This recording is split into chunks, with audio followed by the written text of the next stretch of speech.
So example number 7 on implicit differentiation.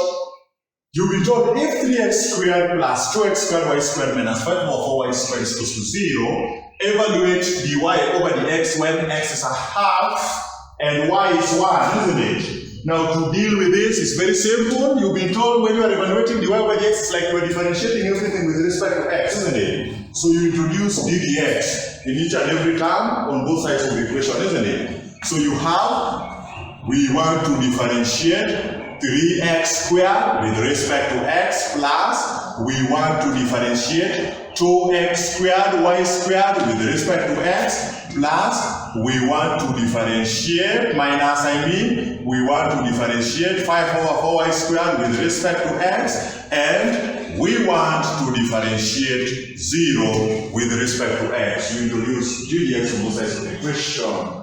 We are doing it implicitly, isn't it?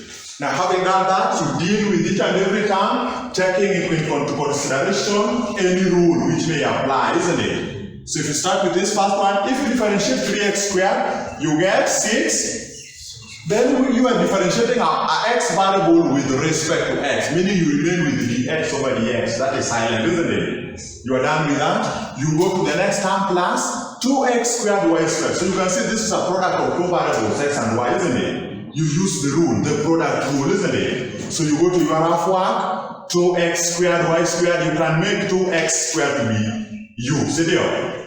Are we together? So 2x squared is u and y squared is? You separated the variables, isn't it? Assuming that 2 is the coefficient of u. Are we together?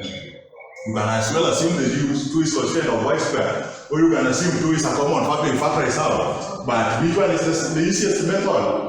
This. At the end, you will all get the same answer, isn't it? Good. So start. If u is 2x squared, if you differentiate 2x squared, you get 4.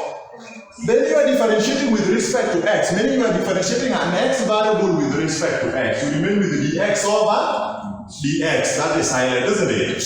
Are we together? You move again. When you have v is equals to y squared. If you differentiate v, you get 2y, isn't it? Then you are differentiating a y variable with respect to x. You remain with which derivative? You are differentiating a y with respect to x, you remain with the dy over dx, isn't it? Then at the end, product rule, product of u and v. If you differentiate a product of u and v, that is uv plus uv. If v is prime here, u is prime the other side, isn't it? Are we together? So what do we get? U times v prime. U is 2x squared, v prime is 2y dy over dx. So 2x squared times 2y, you get 4x squared y dy over dx. You've done with this, isn't it?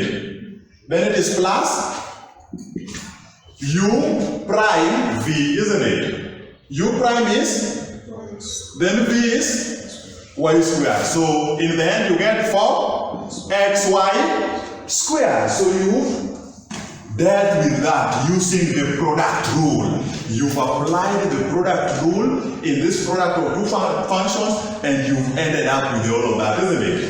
Is that okay? Good. You move to the next term. Minus. You see there's no rule to be applied here because you only have one variable y, isn't it? If you differentiate 5 over 4y squared, that is 2 times 5 over 4, you get y over 2, isn't it? You get 5 over 2. You get 5 over 2y, isn't it? Then you are differentiating a y variable with respect to x. You remain with dy over dx to be equals to 0. Anytime you differentiate a constant, you get 0, whether the constant is 0 or any other number. Are we together? Now for you to determine dy over dx, all you need to do is any term without dy over dx you take on the other side of the equation, isn't it? So this side, the first term with the dy over dx is this term which is 4x squared y dy over dx. The other one with the dy over dx is minus 5 over 2y dy over dx to be equals to what? The terms without dy over dx you take on the other side of the equation, isn't it? The first one is 6. Going the other side it becomes negative. The next one is positive. Going the other side it becomes negative 4xy squared, isn't it? So we need dy over dx, meaning we factorize the common factor, isn't it? So if we factorize dy over dx outside here, we remain with 4x squared y minus 5 over 2y dy over dx to be equals to negative 6x minus 4xy squared, isn't it? Are we together? So for you to get dy over dx, see, you divide by the coefficient.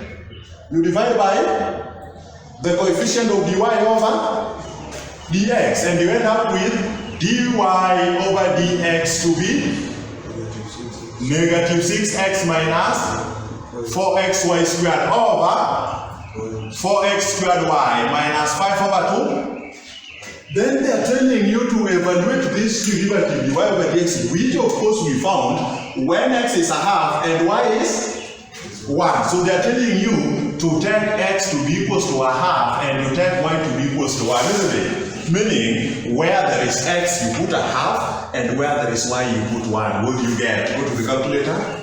What do you get in the numerator? Negative 6 times x, negative 6 times a half. What do you get?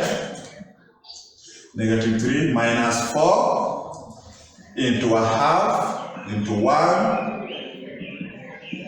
I have negative 5 in the numerator.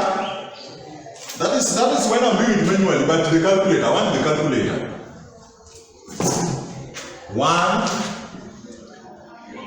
minus 5 over 2.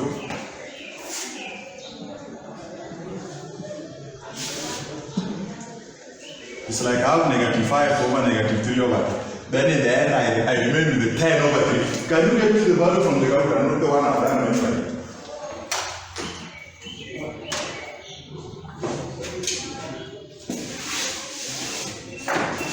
You people are very slow in pressing this calculator. I don't know what your problem is.